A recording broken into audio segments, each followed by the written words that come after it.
こんにちは、大賀ちゃんです。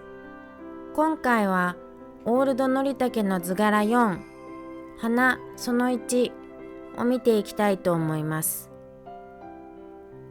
オールドノリタケの図柄1、バラでお見せしたように、オールドノリタケに描かれる花ではバラが一番多いのですが、他にも様々な花が描かれています。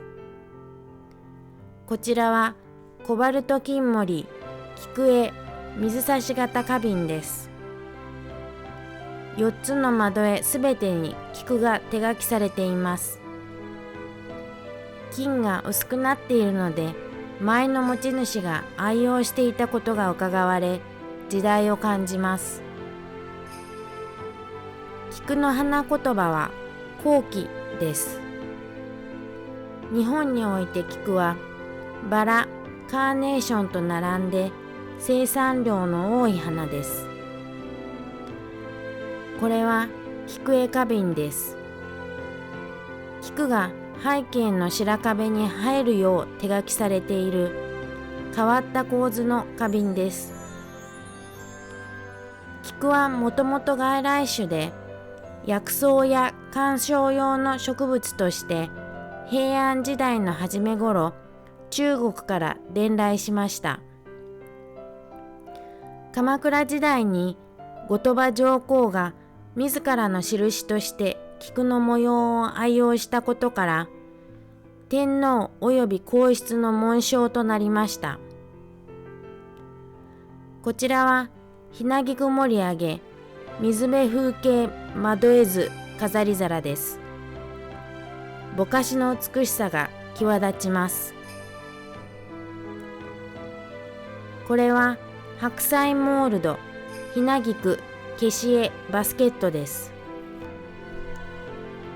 器の形状がバスケットと呼ばれており、白菜の葉のモールドでかたどられ、中にも外にも消しとひなぎくが手書きされています。取っ手上部にはリボンのモールドが施されており、凝った衣装です。では、消しの花に移りましょう。こちらは水辺風景消し絵プレッツェルハンドル型大花瓶です。取っ手は英語でハンドルと言いますが、その取っ手の形がパンのプレッツェルの形に似ていることから、プレッツェルハンドルと呼ばれています。森村組の絵付け工場の写真にも写っている花瓶です。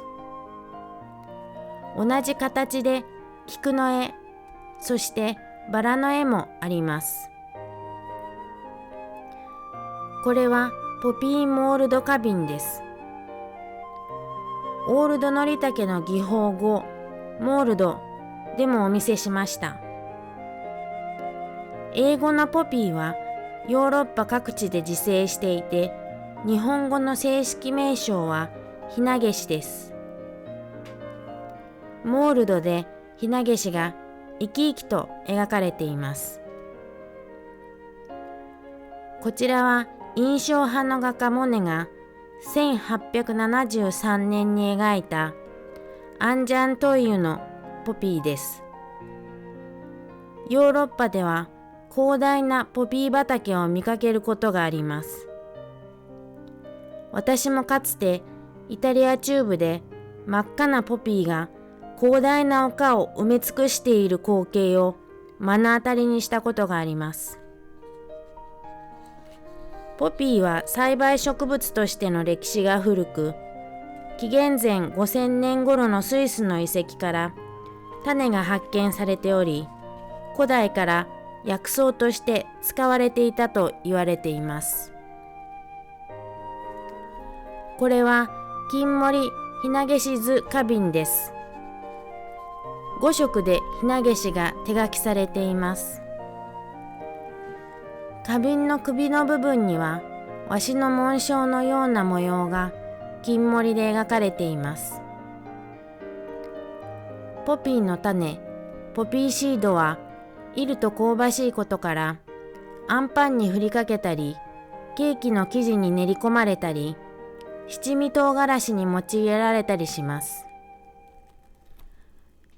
ヨーロッパではシュトーレンやパイなどのお菓子のフィリングとしても使われます。こちらは炭地ひなげし酢鉢です。美しい炭ぼかしを背景とし、ひなげしが器の内外に力強く描かれています。オールドのりたけが作られたアール・ヌーボーの時代には、ひなげしがアクセサリーなどの工芸品の図柄としてよく用いられています。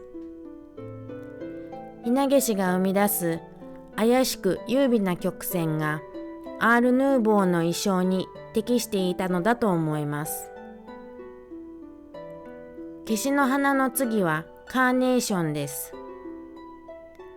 こちらは金森カーネーションズ花瓶ですが、オールドのりたけではカーネーションが描かれることは珍しいです。カーネーションは江戸時代中頃にオランダを通じて日本に伝来しました。母の日にカーネーションを贈る習慣は20世紀初頭、アメリカから始まりました。ところが菊の花が英語でクリサンテムムと言い、語尾が母親を表すマムに似ていることから、オーストラリアでは母の日に菊を贈るのが一般的だそうです。カーネーションはなでしこ科の花になりますので、次になでしこ盛り上げ花瓶をご紹介します。こちらの花瓶は背景のぼかしが美しく、職人の技が光っています。同じ図柄でウイスキージャグもあります。なでしこと発音が同じことから、なでしこはしばしば子供や女性に例えられ、古くは万葉集など多くの和歌に読まれました。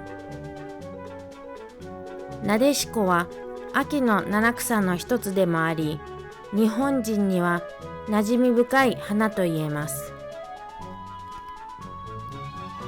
こちらは鉄線図絵皿です。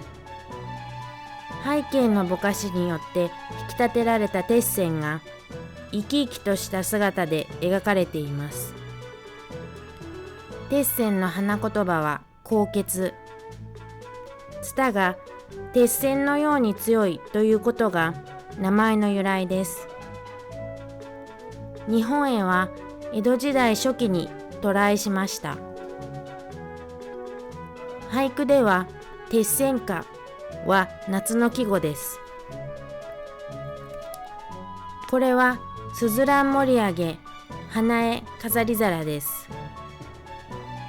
額縁のような縁の盛り上げとすずらんの盛り上げが緻密に施されています。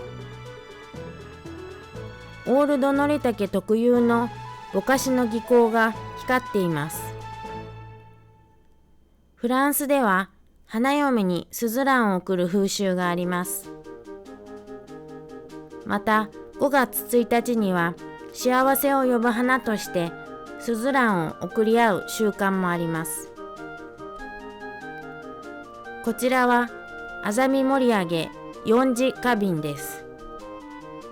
手書きであざみの花を描き、その上にあざみの盛り上げが施されています。あざみは葉と茎にトゲが多く、触ると痛いですが、そのトゲによって外敵から国を守ったとして、スコットランドでは国の花に指定されています。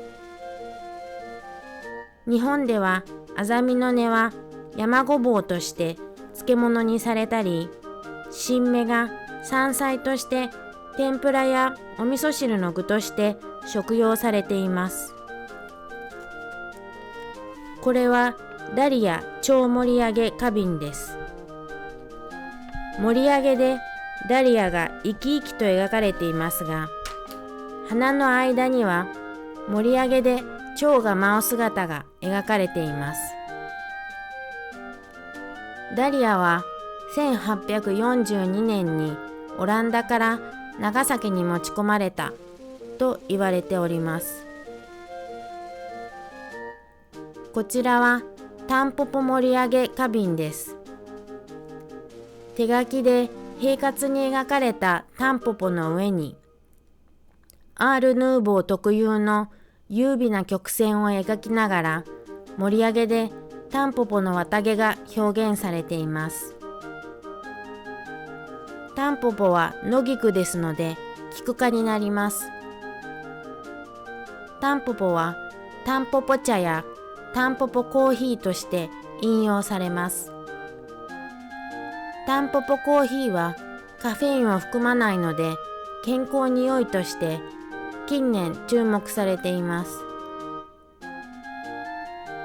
今回はオールドノリタケの図柄4、花その1をご紹介いたしました。